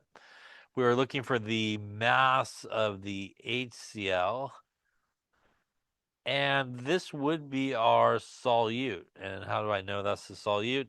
Well, our mass of our solution here would be 35.5 grams, as we're looking for the mass of HCl. And our solvent in this case would most likely be water. And remember that the name of the solution, so if I have an HCl solution basically, and I'm looking for the HCl, then that is definitely going to be my solute in this case. So this is really our mass of our solution, our 35.5. Once again, you definitely could just plug and chug sort of into the formula up on top if you wanted to. Once again, you could take a dimensional analysis approach since they did give you the percentage. So if you wanted to do more of a dimensional analysis equation, that percentage would mean I have 37.2 grams of HCl in 100 grams of solution. Or you obviously could write it the other way around. 100 grams of solution would contain 37.2 grams of HCl. So I'm going to take my mass of my solution, which was 35.5 grams. And again, I'm just going to go opposites in this case. And that means that I do want it in this orientation here. And that would get me 37.2 grams of HCl is 100 grams of solution in this case. And we will end up with, come here, 35.5, 37.2, and 100. 13.2 grams of HCl in this particular case. Again, the nice thing about that is I don't have to worry about rearranging this formula or anything like that. I could just, again, do the opposites cancel, where my grams of solution in this case would obviously cancel, and it will leave me with what I'm looking for. Any questions on that? You obviously could plug it exactly into the formula. It's basically the same math as we did there on the bottom. You should get the same answer if you pop it in there. Yeah. Any questions? All right, now we have some concentration units. Let's really talk about probably the most common unit of concentration that's used. It is pretty much the main unit of concentration for solutions, and that's molarity. And molarity is abbreviated with a capital M, and it really is moles of solute divided by liters of solution. Most people just do molarity is moles divided by liters, but that's really what it is. You can really think of molarity as like a formula, kind of like density, because it is very common that we solve for any one of these three things. So there are problems where you'll be asked to calculate the molarity. There's problems where you'll need to use the molarity and volume to get moles. And those problems where you have to use the moles and molarity to get volume as well. So again, if we rearrange this, liters would equal moles divided by molarity. And moles, which is a very common calculation we do, is liters times molarity. Now, when you do molarity and you do sort of this calculation by itself here, or do this calculation, it needs to be in liters. Yeah, so you do have to use liters when you're using molarity. If you use some other unit like milliliters, you are not going to get moles. You're going to get, for example, what are known as millimoles, which, if you do not recognize that, means that you will be probably 1,000-fold off the answer you're looking for, because you're doing actually milli versus actual, say, moles. Now, um, another really important thing when you're doing molarity sort of calculations, and especially if you are given the molarity of something, you should really get rid of the big M. And what I mean by that is if you had 4.75 molar sodium chloride, I would highly, one more time for good measure, highly not recommend using the big M in a calculation. I would put the 2 units that actually is what molarity is into your calculation so that you could actually see it. And if you did that, the number always stays with the moles part. So this is 4.75 moles of sodium chloride per liter of sodium chloride. And it's always per 1 liter. So when you're dealing with molarity, it's really important to sort of see both of those units. And the reason I say it's really important to see it is I can't tell you how many calculations I have seen where people use molarity with the big M and they have absolutely no clue like where the volume is. Frankly, most people don't even know that there is a volume associated with it. They think, oh, M, moles. I think that's what I remember, starts with an M in chemistry. So they just see the big M and just think moles. So it's a very good idea to get rid of the big M, especially if you have the molarity given to you. And you also, by the way, can take a dimensional analysis approach with it as well. You could, if you needed to, flip this around the other way and really just use it as a conversion factor in this example and take a dimensional analysis approach where you wouldn't have to, again, maybe worry about rearranging this formula over here to do it. So if you are using molarity alone, you got to roll with liters, because a very common thing people do is they go milliliters times molarity. And once again, you do not get moles out of that. You get millimoles out of that. And the reason you get millimoles out of that is molarity can also be millimoles per milliliter. And most people don't use it that way, but it can basically be that. And that's because the milli on top will cancel the milli on the bottom, and you're left with moles per liter, basically. Yeah, and that is molarity in that particular case. So if you find yourself multiplying molarity by milliliters, once again, you are not getting just straight up moles. You're getting the millimoles which again is 1,000-fold different than probably what you're thinking in your head. So it's really probably the best idea not to do that in most cases, and make sure always just follow the rule of, if I'm just using molarity and volume by itself, no other sort of calculation, always got to go liters just to be safe and stuff like that. Any questions on that there? Now, how do we calculate our molarity, by the way? Some other very common calculations we've done before come into play here. A lot of times you're given things in grams and need to convert them to moles. So molar mass from the periodic table is something that's used a lot with molarity. The other very common conversion that's used a lot with molarity is the 1,000 milliliters is 1 liter. Again, because we often take volume measurements in milliliters, but liters is what's needed for molarity. That kind of conversion between milliliters and liters is used a lot with it. And as I mentioned a second ago, going grams to moles is also a very common one. Even the opposite way as well. Again, using the molar mass here as a way.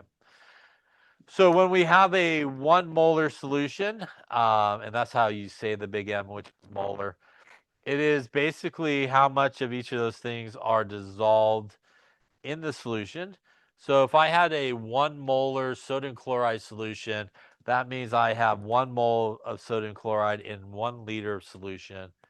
And that would mean that in terms of the ions that are present, I could actually know the concentration of the ions that are floating around. Where do we find ions in solution? We find them basically floating around. So if I had a 1 molar solution of sodium chloride, when that is in solution, because that's a strong electrolyte, it is not going to stay together. And I'm going to have ions basically floating around in the solution. Now, I may be interested in what is the concentration of just the sodium ions that are floating around, or maybe I'm interested in what the concentration of the chloride ions are. And you could do that with a relationship with molarity. And if you had a sodium chloride solution that really is sodium ions floating around in a solution, 100%, and chloride ions floating around in a solution, if this guy was a 1 molar solution of sodium chloride, the way that we could figure out what the concentration of just the ion is pretty much like stoichiometry.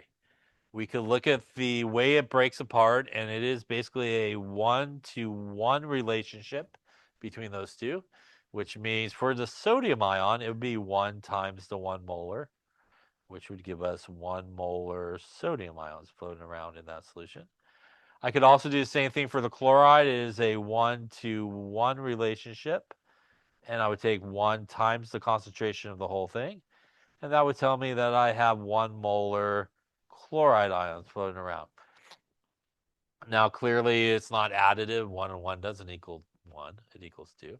But it is, again, just the concentration, the amount, if you want, of those ions floating around. Now, what happens if I had, say, a calcium chloride solution? And when the calcium chloride is in solution, it breaks apart a little differently. I get a calcium ion, but I get 2 chloride ions that are basically floating around. So for every one of those units, I get a calcium and 2 chlorides basically floating around in this solution. Now, how that works for concentration is this. If this guy again was our 1 molar solution, we would do the same thing. It is a 1-to-1 relationship between the calcium ion and the whole thing. It is a 1 times our 1 molar, would mean our calcium ions would have a concentration of 1 molar. When we look at the chloride, it is a 1-to-2 relationship, which means we need to take 2 times our 1 molar, and that will give us 2 molar of our chloride ions put in there. It is basically twice as concentrated with chloride ions as it is calcium ions, and that's what you see in my picture over here. It is a 2-for-1 deal. You get 2 chlorides for every 1 calcium that goes for a swim. So again, the solution is twice as concentrated in terms of chloride as it is in calcium. That is the quick way. If the thing broke apart into a 1-to-3 relationship, you multiply the concentration by 3 and so forth. Now, what this really we're doing when we kind of go multiplying by concentration by 2, the long version of this calculation is really just a mole to mole relationship. So if I were doing this the long way, 1 mole of calcium chloride per liter is basically what that concentration is. And now if I just do a mole to mole relationship, just like stoichiometry, 1 mole of calcium chloride, and I'll do the chloride over there. It gives me 2 moles of chloride. And that is just the mole to mole relationship in terms of how it separates. The moles of the whole thing cancel, and that's how I get to my 2 moles per liter of chloride ions. That's really the long version of that calculation. The quick version is breaks apart into a 2, times it by 2, basically. It'll give you the same thing. And that's the same thing that happens with the sodium. If I started with the whole thing here, it again, from how it breaks apart, is a 1-to-1 relationship. 1 mole of calcium ions gives me 1 mole of the whole thing. Those guys cancel, and we end up with 1 mole per liter of calcium as well. So that's sort of the long version of that calculation. Quick way, just multiply it by the coefficient. And that is how you commonly relate the concentration of the whole sort of ionic compound to the concentration of individual ions. And sometimes you are asked that, like you're asked, what the deal is with like the sodium ions or the chloride ions and stuff like that. Any questions on that there? All right. Just did that. All right, so let's try one here.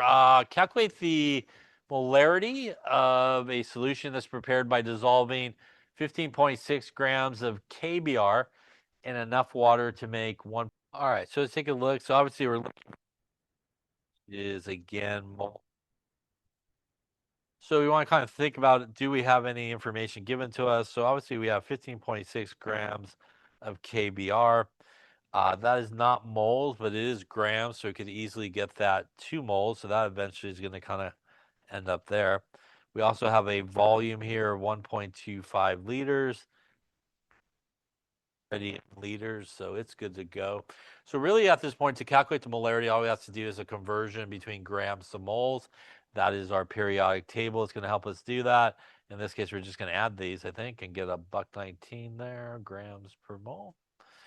So we'll take our 15.6 grams of KBr. We'll use the molar mass from the periodic table, 119 grams per mole.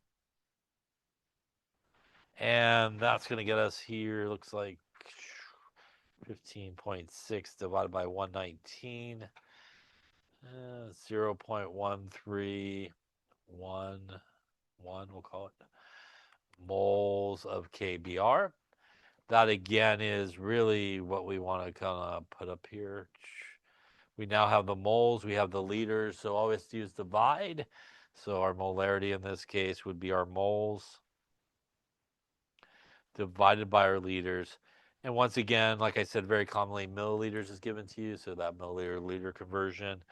I'm using the whole number here and dividing by 1.25. That's going to get me 0.10. I think in this case we will go 5. Again, sig fig wise, really that is 3, that is 3. So we're dividing there at the end. So we should end up with 3. Now, in terms of how you want to leave your answer, you do have 1 of 2 options the way you can leave it. None of these units cancel. So the number always stays with the moles and it's always per 1 liter. So that is one way that you could leave it as moles per liter. And again, you could even write what it is, KBr. R in this case, once you're done with your calculation, you could write 0.105 and just put that big M back in, which stands for moles per liter. And you could do KBr as well. So kind of 2 ways you could sort of end it there, depending on what you feel. Any questions on that? Again, I would recommend, like I said, if you are given the molarity, make sure you kind of use both units in the calculation part. All right, let's try this one. What is the mass in grams of sodium nitrate that's required to make 2.5 liters of a 0.15 molar sodium nitrate solution. Sodium 2299, oxygen 16, nitrogen 1401. So we're looking for how many grams of sodium nitrate needed to make this solution. So here we are dealing with molarity. So we can roll our formula here. Molarity is moles per liter. In this case, we do have our volume of 2.5 liters. We are actually given the molarity here of 0.15 molar. And we are looking for grams. So if you weren't sure where to go, molarity is obviously given to us. Liters also given to us. So it seems like moles would be the logical place to go. And since that's the only thing we don't have, and obviously from moles we could get to grams by using the molar mass to do so. So that's a pretty good pathway here. I again am not going to worry about rearranging this equation correctly. Which, by the way, if you did want to rearrange it, it would be moles liters times molarity. But I'm going to take a more dimensional analysis approach, so I don't even have to worry about the formula or rearranging it or anything like that. Once again, because I am given the molarity here, I can basically turn this into basically two conversion factors. I could say there's 0.150 moles per liter, or I could flip it around, do liters on top, 0.15 moles on the bottom. Again, the number stays with the moles. It's always per 1 liter. At this point, I can really just do a dimensional analysis without even having to worry about rearranging this. I got this one value by itself. And all I have to remember is dimensional analysis. Opposites cancel. Liters are on top, so I should definitely use it this way. And now I have basically just rearranged that equation without even rearranging the equation. And now I have it basically set up. I basically have my liters times my molarity here, which is exactly what we just did there. So once again, dimensional analysis can help you a lot of times without having to worry about maybe remembering the formulas or rearranging them properly. We're going to multiply on top, divide on the bottom there.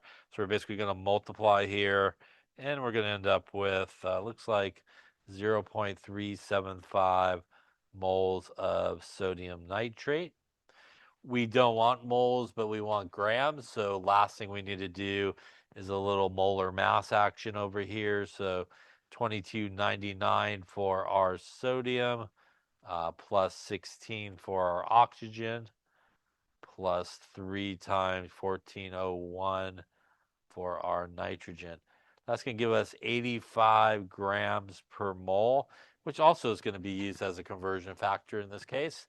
We're going to go 0.375 moles of sodium nitrate. Once again, opposites canceling, so moles are on top. We need moles on the bottom. And our grams are up on top, so 85 grams here.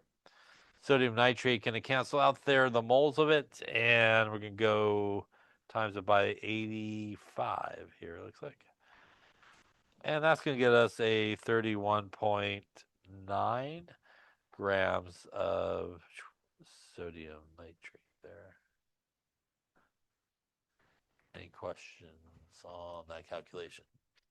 Once again, obviously you can plug and chug into the equation, which is essentially what we did with the dimensional analysis. But again, in case you can't remember the formula or something like that, you kind of take that approach. Any questions on that? So basically what this means is if I wanted to make the solution, I should weigh out 31.9 grams of sodium nitrate. I should probably dissolve it in some water, which would be a good solvent for an ionic compound. Enough water to get a total volume of 2.5 liters. And if I do that, give it a little mixy, shaky, I should end up with a solution that has a molarity of 0.15 molar in this case. Yeah. Any questions on that there? Easy on the shaky, maybe.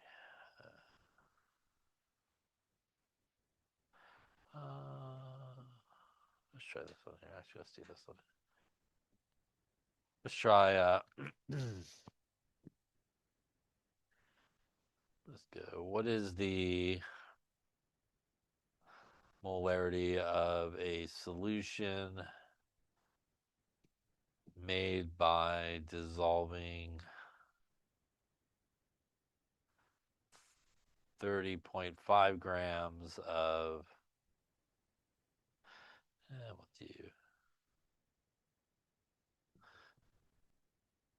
magnesium chloride and 355 milliliters of water. All right, so magnesium is 2431, chlorine 3545. I will do it too since I just made it up. Hopefully we'll end up the same answer. Okay, so let's take a look. So again, we're looking for molarity in this case, which is our moles per liter. We got 30.5 grams of magnesium chloride. Not directly moles, but that's going to eventually get ourselves to moles. We got 355 milliliters. Again, not liters, but we can definitely get into liters. So we just got to do some conversions here. So we'll get our molar mass here of MgCl2. That's going to be a 2431 plus 2 times 3545 for the chlorine, and that's going to be 9521, it looks like, grams per mole. So we'll use that there as a conversion factor. Again, we want the grams to cancel, so I just say there 9521. 9521 grams per mole. Again, the grams here are going to cancel. That's going to get us 30.5 divided by 9521. 0.3203 moles. We also, again, need to convert into liters. So 1,000 milliliters is 1 liter. Going to cancel 0.355 liters. Now we got everything we need. So little molarity 0.3203 moles, 0.355 liters. And that's going to get us here. If I punch the right number in, it might get us something. 0.902. Again, you could do moles per liter, or you could do the big M along the way there. Any questions on that one there? All right. So just to finish up here for today on these two, for each of these solutions, what is the concentration of the ions that are present? So for this guy, what is the concentration of sodium ions and sulfate? And the separate solution, what is the concentration of potassium and chromate here? So take a few moments for each of those solutions and identify the concentration of each of the individual ions. With the first solution here, the first thing I want to think about is how it's going to break apart, since it's obviously ionic here. So when we do have the solution, since it's an ionic compound, it will be a strong electrolyte. So this will break apart into 2 sodium ions from here and 1 sulfate ion here. Now, again, in terms of the concentration, if this whole thing is 1.2 molar, it is a 1 to 2 relationship here. And that means that in order to get the concentration of just the sodium ions, we would have to just multiply the entire concentration by 2. And we will end up with 2.4, it looks like, molar sodium ions. When we look at the whole thing, which is a 1 to our sulfate, it's also a 1. That means basically we're going to take 1 times our 1.20 molar. Going to give us 1.20 molar there for our sulfate. Once again, here we're basically getting a 2-for-1 deal. Twice the sodium for every 1 sulfate is twice as concentrated in that case as it is for the sulfate. Any question on that one there? Last one here, we got a little potassium chromate action. That's going to break apart into 2 potassium ions and a chromate ion here. 2 minus. Again, if this whole thing was 0.75 molar, it is a 1-to-2 relationship. So again, we'll multiply that by 2. And that will get us 1.50 molar per potassium ions present. And again, it's a 1-to-1 relationship here. Basically going to be the same. We multiply by 1, 0.750 molar. Question on how to relate the whole thing to ions here. All right, we're going to lay it up there for today.